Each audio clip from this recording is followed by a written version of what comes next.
आज के कहानी का शीर्षक है शून्य का संगीत। साल 2085।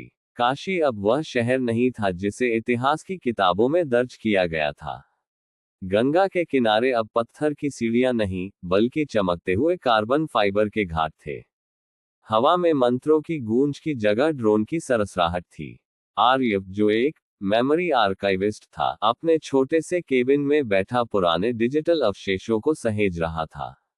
उसका काम उन यादों को मिटाना था जो न्यू वर्ल्ड काउंसिल के हिसाब से इंसानी विकास के लिए बाधा थी।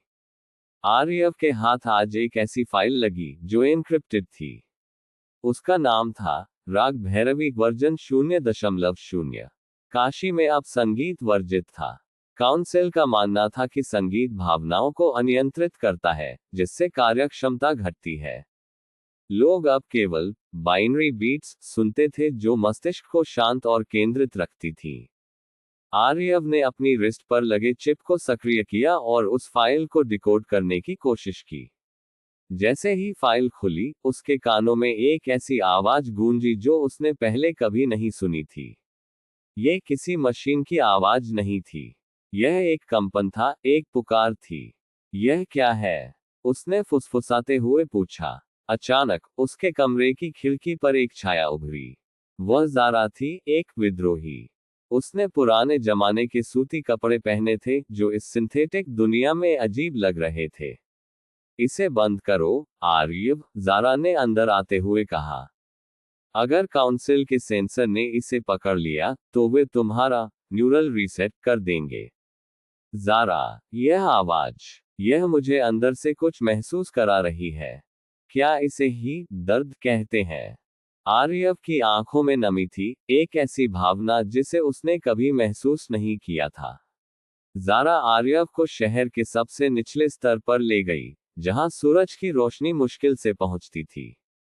वहां पुराना काशी अभी भी अपनी आखिरी सांसें ले रहा था। टूटे हुए मंदिर और धूल से सने हुए सितार। तुम जानते हो संगीत क्या है?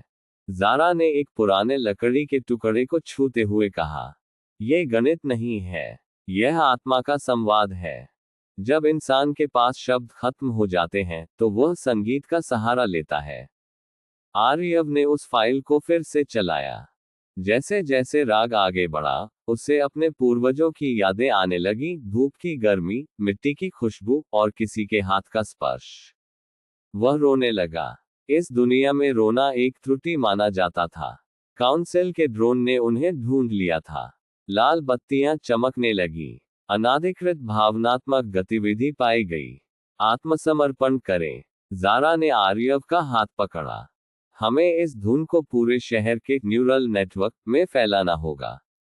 लोगों को जगाना होगा, आर्यव। उन्हें याद दिलाना होगा कि वे मशीन नहीं है। आर्यव ने अपने आर्काइविस्ट एक्सेस कोड का उपयोग किया। उसने उस राग भैरवी को शहर के मुख्य सर्वर से जोड़ दिया। यह एक आत्मघाती कदम था। सर्वर से जुड़ते ही उसका अपना दिमाग भी उस डेटा के प्रवाह में जल सकता था। पूरे काशी में हर व्यक्ति के दिमाग में लगे चिप में अचानक संगीत गूंज उठा। फैक्ट्रियों में काम करते रोबोटिक इंसान रुक गए। सड़कों पर चलती मैग्लेव कारें थम गईं। लोगों ने अपनी आंखें मूंद ली। हजारों सालों की दबी हुई भावनाएं एक साथ फूट पड़ी। काउंसिल का हेडक्वार्टर हिल गया। मुख्य सिस्टम क्रैश हो रहा था क्योंकि तर्क पर एहसास हावी हो रहा था। आर्यव का शरीर कांप रहा था। ज़ारा ने उसे थामे रखा। तुमने कर दिया, आर्यव। तुमने शून्य को संगीत से भर दिया।